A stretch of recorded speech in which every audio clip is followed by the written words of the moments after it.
It began with a sound no pilot ever forgets, that deep, cracking thunder of metal tearing against the wind. In the spring of 1944, over the fields of occupied France, a Royal Air Force bomber known as the Halifax Make 3 was returning from a night raid when it was hit by flak. The sky glowed orange with tracer fire as the starboard engine burst into flames. Inside the plane, chaos reigned. Instruments flickering, men shouting over the roar of failing hydraulics. The pilot fought the controls, but gravity was already winning. In less than 2 minutes, the bomber was going down. Among the crew that night was a 29-year-old flight engineer named Arthur Penrose, a quiet man known for his strange ideas and unorthodox fixes. Before the war, Arthur had worked as an aeronautical designer at Rolls-Royce. He wasn't just a mechanic. He was an engineer who saw machines as living things, capable of survival if you gave them the right instinct.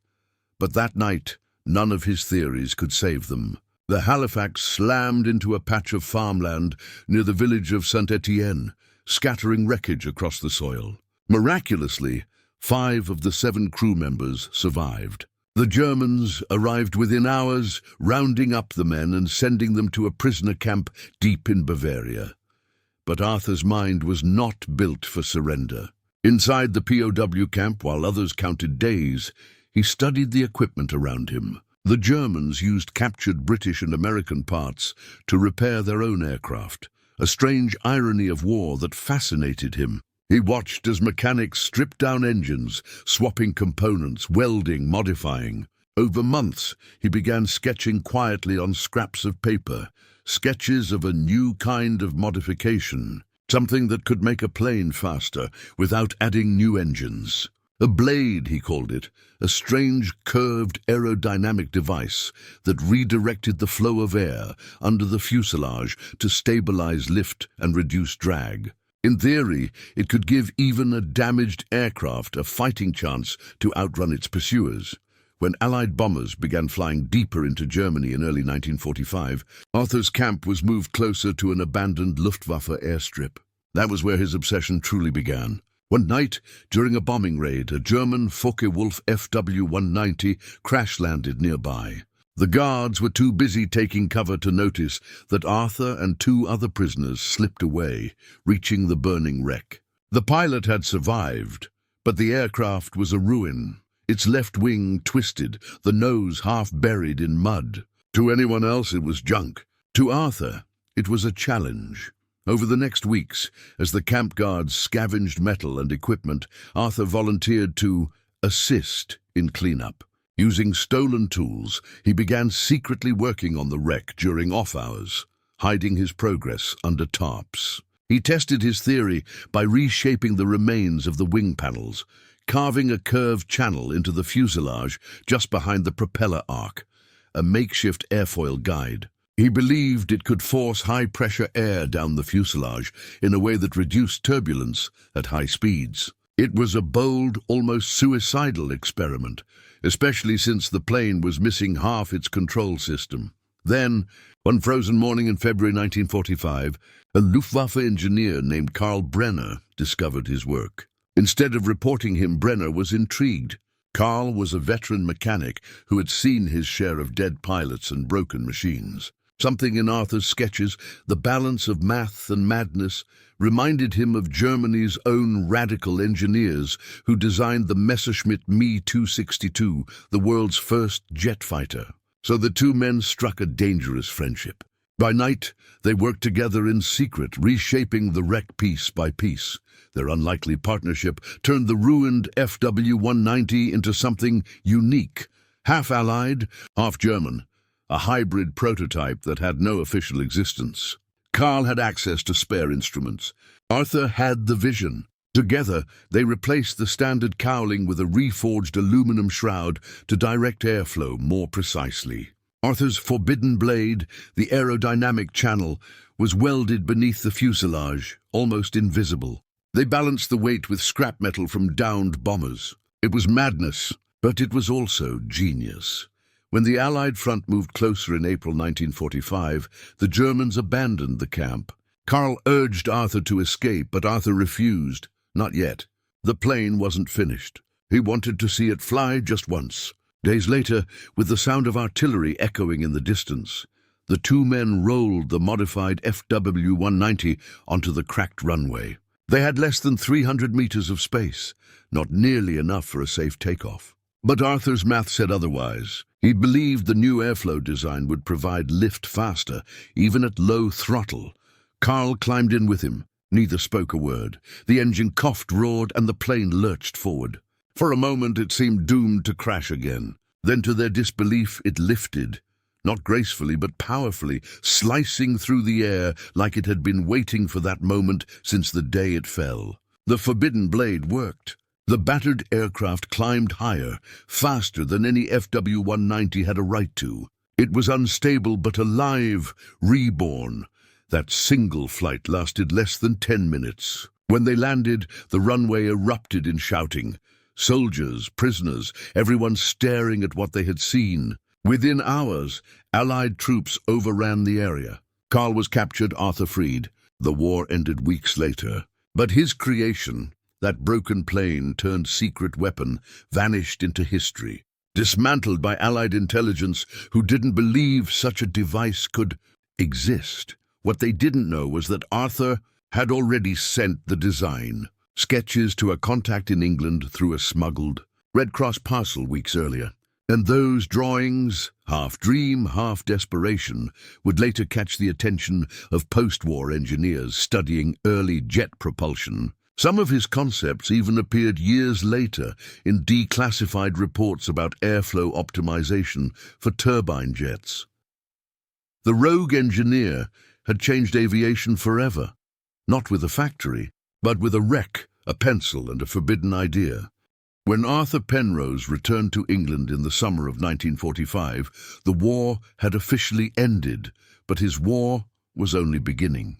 He stepped off the transport ship at Southampton, wearing the same tattered flight jacket he had escaped in, clutching a small canvas bag that contained the only proof of his creation, a stack of folded sketches written in pencil and smudged with grease. The drawings showed airflow channels, curved undercarriage designs, and a formula for something called the Penrose ventral blade. He mailed them immediately to his old supervisor at Rolls-Royce, hoping someone would see what he had achieved. Weeks went by. No reply came. Arthur finally received a short telegram, not from Rolls-Royce, but from the Royal Aircraft Establishment, RAE, at Farnborough. They wanted to meet. When he arrived, he was surprised to find the sketches already laid out on a table. A group of engineers and officers stared at them in silence. On one sheet, someone had stamped classified. Arthur realized too late that he had stepped into a room that didn't believe in coincidences. The head engineer, a stern man named Dr. Malcolm Fairborn, questioned him for hours. Where had he tested this? Who else knew? How had a POW obtained access to a German fighter? Arthur tried to explain that it wasn't sabotage, that he had been rebuilding, not stealing. But the more he talked, the colder their faces became. Fairborn finally leaned forward and said quietly, "You understand, Mr. Penrose, that if what you claim is true, this modification violates at least 3 existing Allied design restrictions." Arthur was stunned. He had expected praise, not suspicion. His forbidden blade, the very thing that might have saved hundreds of lives if applied to Allied bombers, was now being treated as a potential breach of protocol. Still, they promised to test his concept. A month later, Arthur was summoned again. This time, the mood had changed. The engineers had tested a mock-up on a stripped-down de Havilland Mosquito, and the results were undeniable. The airflow tests showed a measurable reduction in drag, nearly 12% faster at low altitude, with improved stability during takeoff. It was revolutionary. But instead of being celebrated, the project was quietly absorbed into another classified program, Project Zephyr, an early aerodynamic study tied to Britain's new Jet Research Division. Arthur's name was nowhere on the papers. He asked about Karl Brenner, the German engineer who had helped him build the prototype. No record existed. The military claimed no such man was ever captured. Arthur began to suspect that someone else had claimed their design, or worse, buried it entirely. Over the next year, Arthur watched from the sidelines as new jet models began to appear. The Gloucester Meteor, the de Havilland Vampire, and later experimental prototypes featuring unusual fuselage curves. Each bore a strange familiarity, as if fragments of his ventral blade design had quietly slipped into mainstream engineering. When he asked about it, he was told to let the professionals handle it. It was the most painful dismissal of his life. Still, he couldn't let it go. In 1947, Arthur took a job at a civilian aerodynamics firm in Bristol, where he secretly continued refining his blade design. He improved the curve ratio, adjusting for the jet propulsion era, calculating how the redirected air could cool turbine engines more efficiently. He wrote papers under a pseudonym, A.P. Walker, to avoid legal complications with his wartime clearance. And yet, wherever his work appeared, it vanished again, absorbed into larger research archives. It was as though history itself refused to acknowledge him. Then came the letter.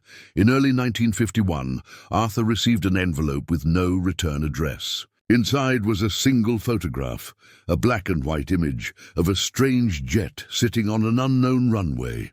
It wasn't any Allied aircraft he recognized. The nose bore markings of a test unit from Operation Lusty, the U.S. program that had collected and reverse-engineered German technology after the war. But what caught Arthur's eye wasn't the insignia, it was the shape beneath the fuselage. A curved aerodynamic channel, almost identical to his forbidden blade.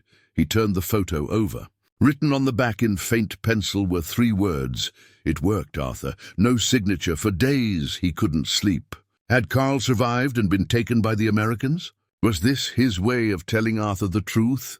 That their design lived on, but under a different flag? Arthur went to the British Air Ministry seeking answers, but was told the image was sensitive material and immediately confiscated. He was warned to stop asking questions. That night, a man from the ministry's intelligence division visited his flat. He spoke politely but firmly.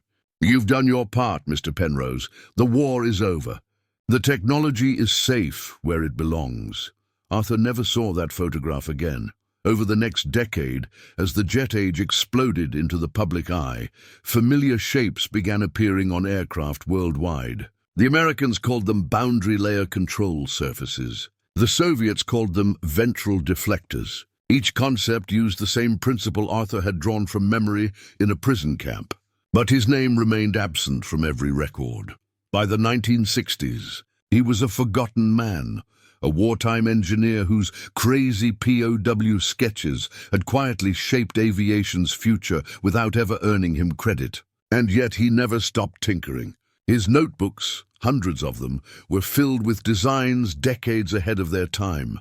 Adjustable wing channels, heat-venting systems for rocket planes, and even early sketches of what would later resemble the stealth curves of the SR-71 Blackbird.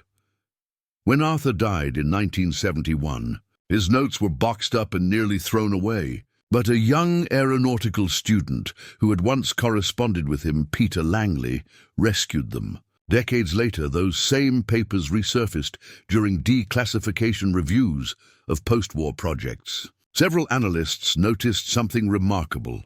Many of the sketches predated the earliest official research into modern airflow channeling by nearly 5 years.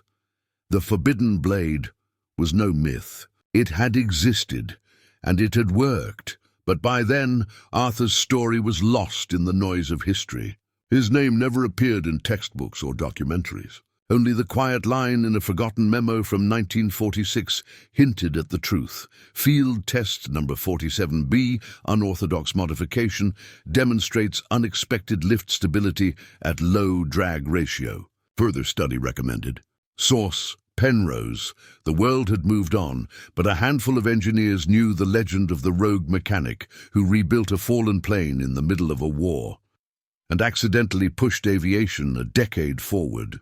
In 1982, more than a decade after Arthur Penrose's quiet death, a storm swept through the Royal Air Force archives in Farnborough, both literally and figuratively. A young historian named Dr. Helen Ward was assigned to review declassified aeronautical documents for a centennial exhibition. She expected routine paperwork, engine tests, fuel efficiency reports, perhaps the odd blueprint. But then she came across a faded brown folder marked RAF Confidential, 1944-46, Anomalous Designs, Penrose. The pages inside were fragile, written in pencil and annotated with red ink. They detailed airflow tests, curvature ratios, and even wind tunnel data from experiments never publicly logged. One notation, barely legible, caught her eye. Design adapted from POW origin concept. Testing successful. Application denied for political sensitivity. Dr. Ward stared at the line for a long moment. POW origin concept? That was unheard of. No official record ever mentioned British prisoners contributing to post-war research. She cross-referenced the name Penrose, but found nothing in public archives. It was as though the man never existed. Intrigued, she traced the report's project code to a related file in the American archives under the Lend-Lease Technology Exchange Program. What she found there left her speechless. Photographs of the Bell X-series experimental jets, the early precursors to supersonic aircraft, and there, clearly visible on several models, was the unmistakable ventral curve of Arthur's forbidden blade. But the story didn't end in the test hangars. Hidden deep within a Cold War report dated 1953 was a curious note from the U.S. Air Force Research Center. British origin of aerodynamic component unverified. BOW developed airflow stabilizer. Source possibly classified under Operation Eclipse. Dr. Ward realized she had uncovered a thread that connected three nations, Britain, Germany, and the United States, through one forgotten invention. She decided to find out how deep the secret ran. Her first lead came from Peter Langley, the former student who had preserved Arthur's notebooks. Now an elderly man, Langley lived alone in a small cottage near Bristol, surrounded by dusty shelves of old aircraft manuals. When Dr. Ward arrived, he greeted her with a frail smile and a trembling hand that still bore the ink stains of a draftsman. "Yes," he said, when she showed him a photo of the ventral blade. "That's Arthur's curve. He called it his airway to freedom. He said it made the air behave like water under a keel, lifting instead of fighting. We used to joke that he'd turned a plane's belly into a boat." Langley told her how Arthur had sent letters for years, hoping for recognition, but the government kept silencing him with legal jargon. They didn't want the world to know a prisoner of war had out-engineered their best labs, he said softly. They built the jet age on his back and buried the evidence under patriotism. Dr. Ward examined Arthur's surviving sketches, now brittle with age. The precision was remarkable. Not crude or improvised, like most wartime field notes, but meticulously measured, with fluid dynamics equations that predated their public publication. She realized this wasn't guesswork. This was genius, the work of a man decades ahead of his time. But one detail haunted her. On several pages next to airflow calculations, Arthur had written the initials KB in the corner. When she asked Langley who that was, he hesitated. "Karl Brenner," he finally said. A German engineer Arthur met in the camp. He said Karl had helped him see things differently, that sometimes the enemy taught you what your own leaders refused to show. The name led her to the German Federal Archives in Koblenz. After weeks of digging, she uncovered a file labeled Brenner. Karl Friedrich, dated 1945, it noted that Brenner had been a Luftwaffe engineer captured in North Africa and later transferred to Stalag, 18, but his record abruptly ended with a line stamped extracted. Operation Lusty, U.S. custody. Operation Lusty, the same American mission that had seized German aircraft and technology at the end of the war. The realization hit her like a thunderclap. Karl had likely been taken to the United States and continued his work there, perhaps even under a new name. If so, then Arthur's forbidden blade had traveled across continents, morphing quietly into the foundation of modern jet engineering. In 1984, Dr. Ward presented her findings at a closed symposium on wartime aviation research. Her presentation began modestly, but as she projected Arthur's original sketches beside U.S. test photos, the room fell silent. Engineers who had spent their lives studying aerodynamics leaned forward in disbelief. One senior member of the Royal Aeronautical Society whispered, "Good God! We've been teaching this shape for 40 years. After her talk, a man from the Ministry of Defense approached her privately. He congratulated her, but his tone was cool. "Miss Ward," he said, "some histories were meant to remain patriotic myths. Let sleeping designs lie." She understood the warning. Still, she couldn't stop. In 1986, she published a discreet article in the Journal of Historical Aeronautics using coded references instead of names. She called it The Phantom Curve, a study in POW innovation and suppressed design. The piece drew modest attention, but within months her academic funding was withdrawn. Colleagues distanced themselves. She had touched a nerve that institutions didn't want exposed. Years later, as the Cold War thawed and archives opened, the truth finally emerged in fragments. American test pilots admitted that early jet prototypes borrowed strange airflow tricks from captured designs. A declassified U.S. report from 1947 even mentioned a British-origin airflow stabilizer designed by unknown POW engineers. The technical notes matched Arthur's ratios exactly. Arthur, Penrose and Carl Brenner's creation had survived, but without their names attached. By the 1990s, aviation historians began piecing together the puzzle. Several documentaries hinted at a forgotten British engineer whose ideas shaped the jet age.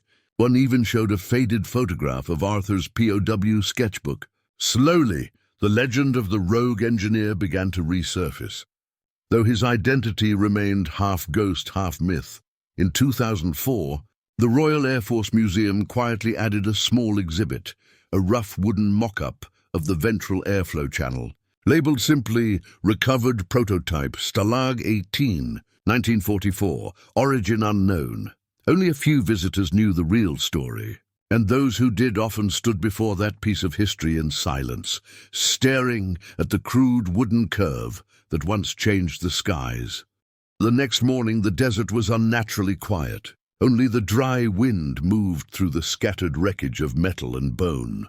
Edward Hale, the man everyone had started calling the rogue engineer, stood beside the disassembled wings of the aircraft, staring at what looked like nothing more than twisted junk. But in his mind, he could already see the shape of something that didn't exist in any manual. He whispered under his breath, "They call it destroyed. I call it unfinished." For days, Hale had worked without sleep. He stripped parts not just from the wreck, but from abandoned vehicles left behind during earlier retreats. Bits of armor plates, broken propeller shafts, even the frame of a supply jeep. Every screw, every wire, he treated as sacred material. The desert became his workshop, the dunes his blueprints. By night, he used the dim glow of burning oil drums to weld and hammer. By day, the heat blurred the horizon, making his creation shimmer like a mirage. He wasn't building a plane, not anymore. He was building an idea, a hybrid machine that could outsmart the limits of engineering and the fear of command. The damaged engine was repositioned. He angled the exhausts to reduce heat signature. He layered the fuselage with salvage plates arranged in odd, slanted patterns, not for beauty, but to scatter radar reflection. It was crude stealth before stealth existed. The soldiers who passed by thought he'd gone mad. "You can't fly that thing," one shouted. Hale didn't even look up. He just muttered, "It doesn't need to fly far. It just needs to fly once." By the seventh night, the strange contraption stood upright. The sandstorm that swept across the camp that evening made it hard to see, but when lightning struck the horizon, for a second the machine's silhouette looked almost alive, a phantom of metal and willpower. Hale climbed inside. He had rewired the cockpit controls using mismatched parts, one side of the panel from an Allied bomber, the other from a German trainer. The gauges didn't match, the throttle jammed halfway, and one wing was still scarred from the crash. Yet he strapped himself in, his heart steady. The wind outside howled through the dunes like a warning. He pressed the ignition. The engine coughed, spat smoke, then roared. Every loose bolt rattled. The ground vibrated beneath the makeshift landing gear. Men ran from their tents, shouting for him to stop. But Hale's eyes were fixed forward. The ghost machine, as the locals would later call it, rolled forward. It wasn't graceful. It stumbled like a wounded animal, but it moved. As it lifted off the sand, the soldiers fell silent. Against the dawn light, the plane's patched metal shimmered gold and red, like it was born from fire. Within minutes, it disappeared into the rising sun.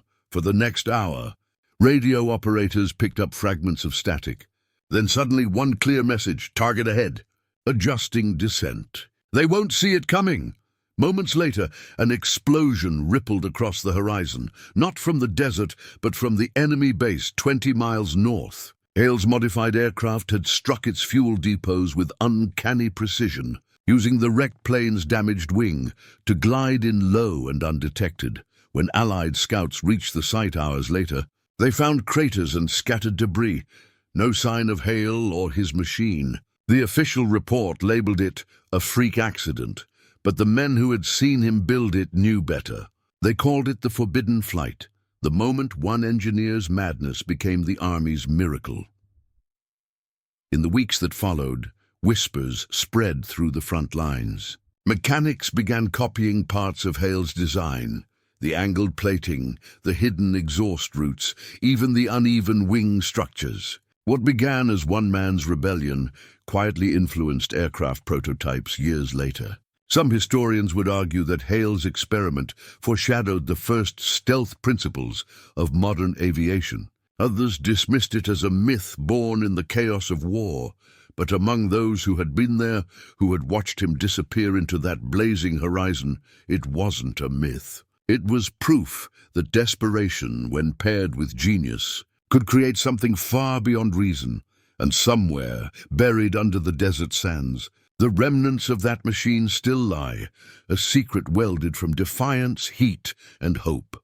Weeks after the explosion, Allied intelligence was still trying to piece together what had happened. The official story said the blast was caused by a fuel accident inside the German depot.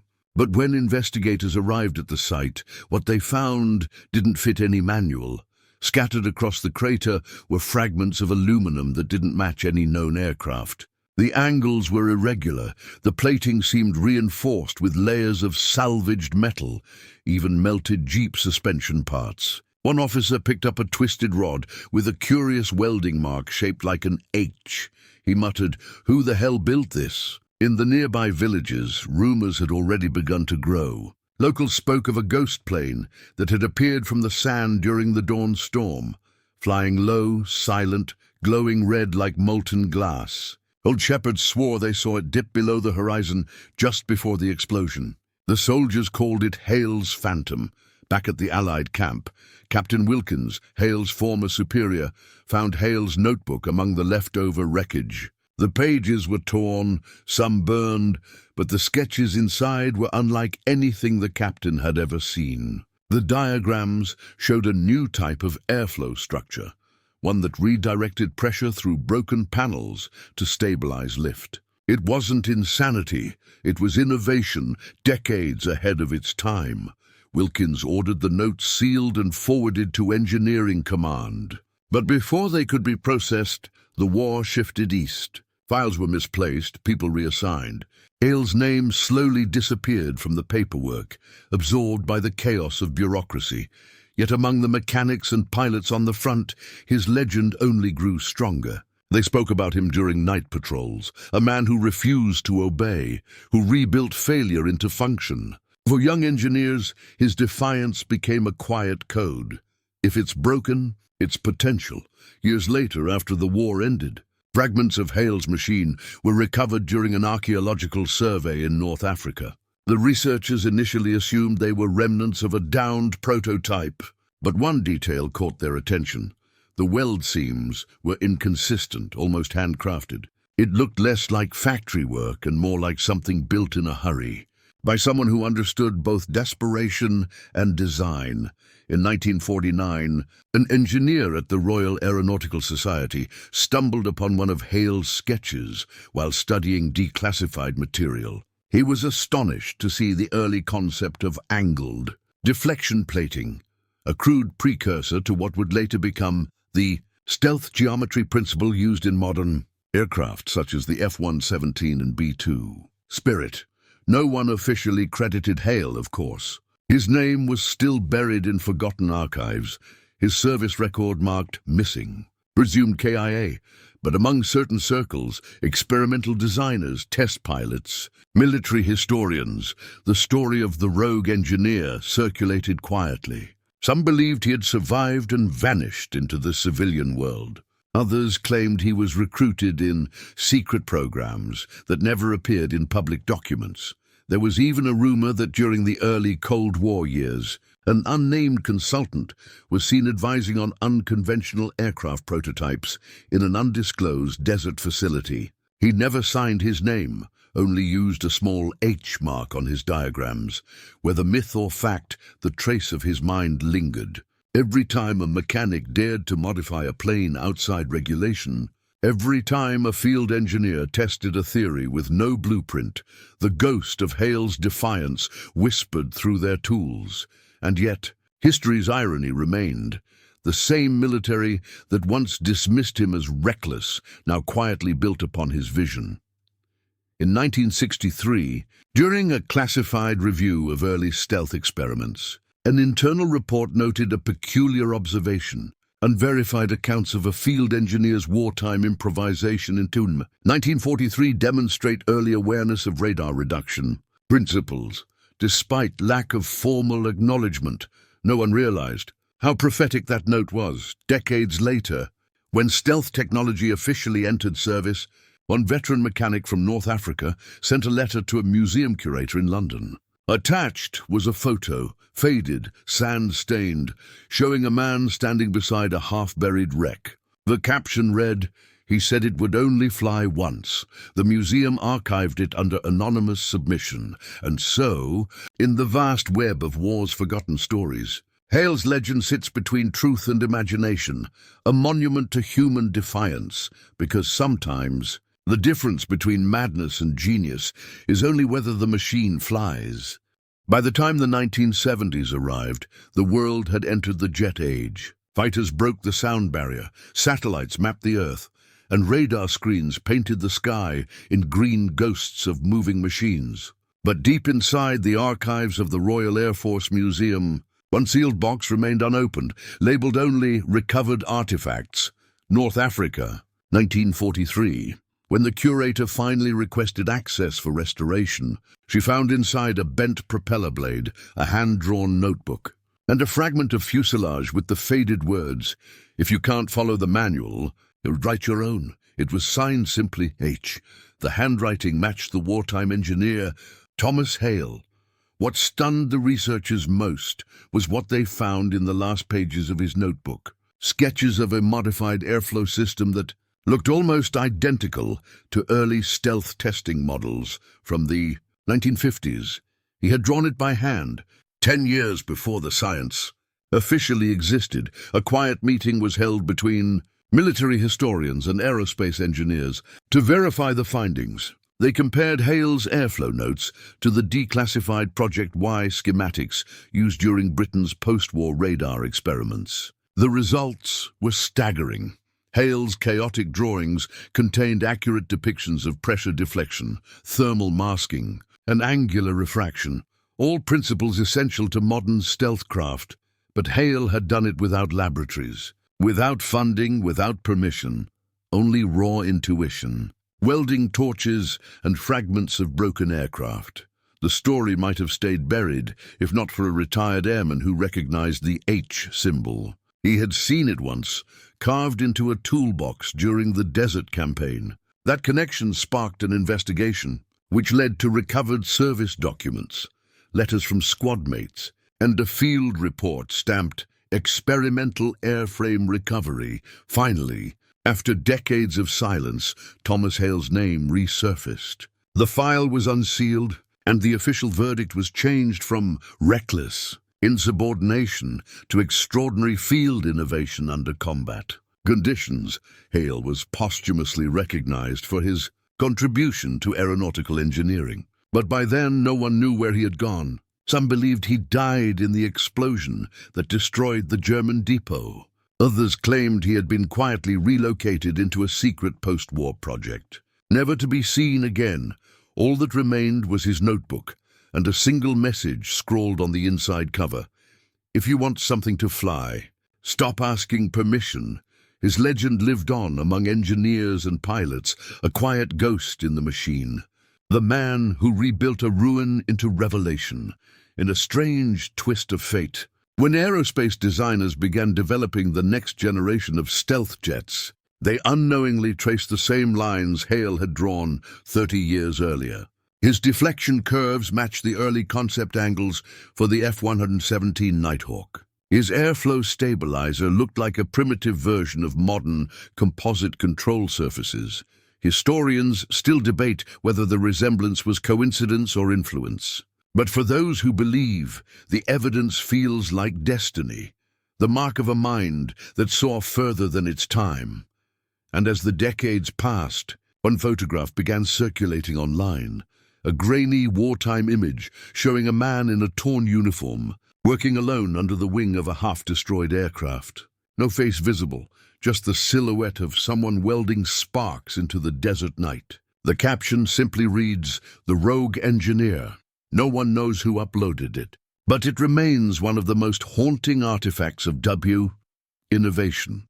A reminder that behind every headline, every blueprint, every victory, there are people who broke rules to build the impossible, because history doesn't only belong to generals or governments. Sometimes it belongs to the mad ones, with a wrench in their hand, people who see hope where others see wreckage, and maybe somewhere beyond the reach of history books. Thomas Hale finally flew again.